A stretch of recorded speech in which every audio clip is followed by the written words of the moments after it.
they've come back, or maybe they've never gone away. But the majority of people are going to feel the ghosts, a warm room becoming cold, something pushing you or grabbing you, a gentle tickle down your neck, a punch in the stomach, or just feeling that something isn't quite right. So let me finish up by doing an experiment with you. And for this I'm going to take off my gloves, and perhaps if you would like to take part, if you're wearing gloves, you might take them off as well, because on our tours we often see people who are sensitive to ghosts, and they're using their hands. You might have seen the same thing on ghost shows on TV. Ghost hunters walking into a room, feeling the energy in front of them like this with their hands. Well, we can feel our living energy with our hands as well. And in order to enhance the effect, what we can do is take our thumb and just rub it like this into the opposite palm.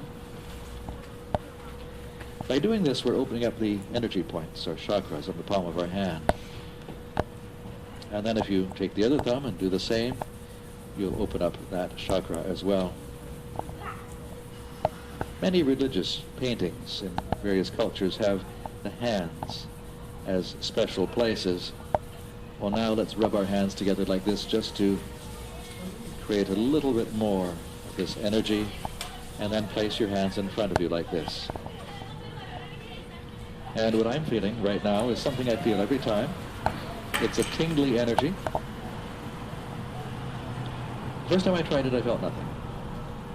The person showing me said, well, keep trying. I did for about a week every night. And after a bit of practice, I now feel it, ooh, wow, every time.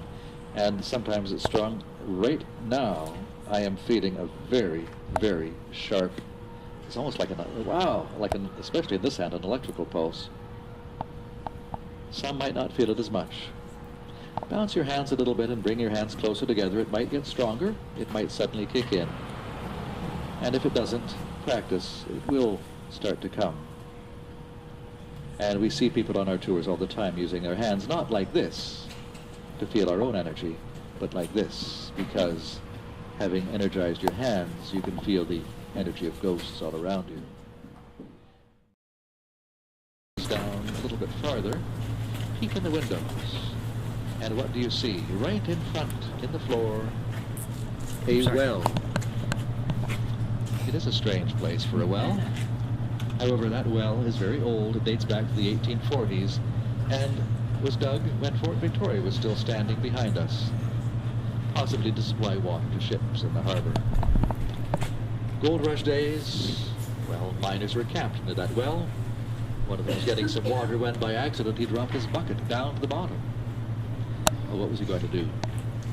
It was a big man. The walls were held up by rough stones, not the bricks that you see now. And so he looked around and he found a kid, about 9 years old, who was willing to climb into the well to get the bucket for him. And as the kid went into the well, the stones on the wall pulled away and the well collapsed on top of him. He was found crushed to death at the bottom of the well. And his body was buried in the old burying ground. After that, they just put planks over the well. Nobody wanted to drink the water from that well anymore. And about 1 year later, this building was built, the one we're standing next to. That was in 1861. And, well, they built the building on top of the well and pretty well forgot the well was there until 1975, 115 years after the boy had fallen into the well. They fixed up the building and they lifted the floor. And lo and behold, they found the well. All collapsed, of course, and the builder decided to brick it in like you see here.